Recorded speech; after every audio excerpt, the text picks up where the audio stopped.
Ladies and gentlemen, welcome back to the Indie Zone podcast. My name is Kathy. It is January 20th, 2026. 96 days ago, Judge Hippler issued the third court order asking both sides to provide their objections or non-objections to the unsealing of documents withheld to the public from January, February, and March of 2025 in a case that has been closed now for 6 months, where just one person and one person only has ever been arrested in connection with the crimes at 1122 King Road and prosecuted as Mr. Kohberger was.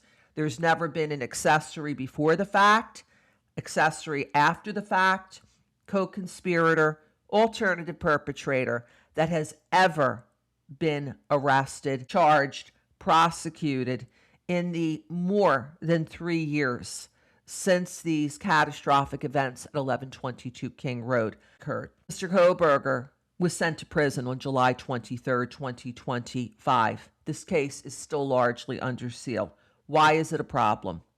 That here we are, over 1 month since Judge Hippler entered the December 18th, 2025 order directing that numerous dozens of documents were to be unsealed with no redactions, many over objections submitted by one or both of the parties, with others issued to the public with redactions. There has never been any court order rescinding that December 18th, 2025 directive that dozens of documents were to be issued on the public docket that have been withheld, in some cases, for a year now. Some say, Mr. Kohberger pled guilty. He's in jail. Why is this a big deal? In my opinion, it's a big deal for 3 reasons. Number 1, the Supreme Court has held that the public, under the First Amendment, has the right to ensure prosecutors, law enforcement, judges, and I would also throw in defense attorneys, are not abusing the enormous authority that they have. It's an oversight function that cases remain open to the public. This has been a problem while the case was prosecuted for more than 2.5 years because so many documents were withheld from public disclosure, including many dealing with evidence.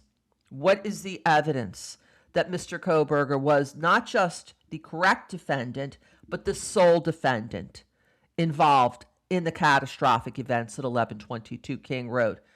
Some of those documents may hold the answer from the in limine filings that occurred in February and March of 2025, where numerous pieces of evidence were filed under seal. Therefore, public does not know what supported the motions in limine and will not know until they are released to the public as to such issues as text messages that were sent within 1122 King Road on November 13th, 2022, and that went external to and from 1122 King Road that day. CSLI, witness identification by bushy eyebrows. Amazon click history. Amazon is where the state alleges Mr. Kohberger purchased the K-bar sheath that was found at the crime scene that the public has never seen and that none of the first responders talked about on their body cams that were released to the public or in any of their reports from November 13th, 2022. Other in limine filings dealt with suspect vehicle 1 and many other matters. That's what's under seal from the public as of today. Secondly, this case may be a precedent that cases should not be open to the public, where the public can go in and watch proceedings, view court filings, that cases can be under seal with so many hearings that were held behind closed doors, with the documents that were filed under seal and with a gag order on top of everything else that was not rescinded until after Mr. Kohberger pled guilty. Number 3, the American public, to a certain extent, paid for this investigation and still does not know, to a large extent, of what it paid for, by virtue of the numerous federal employees whose salaries, any expenses, benefits, those came out of federal tax dollars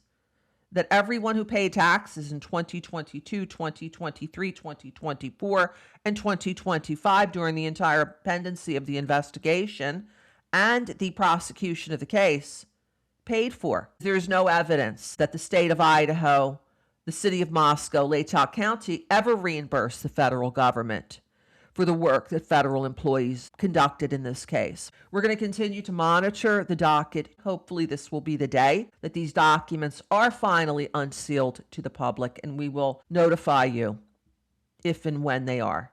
Until next time, this is Kathy. Thank you for joining us here today.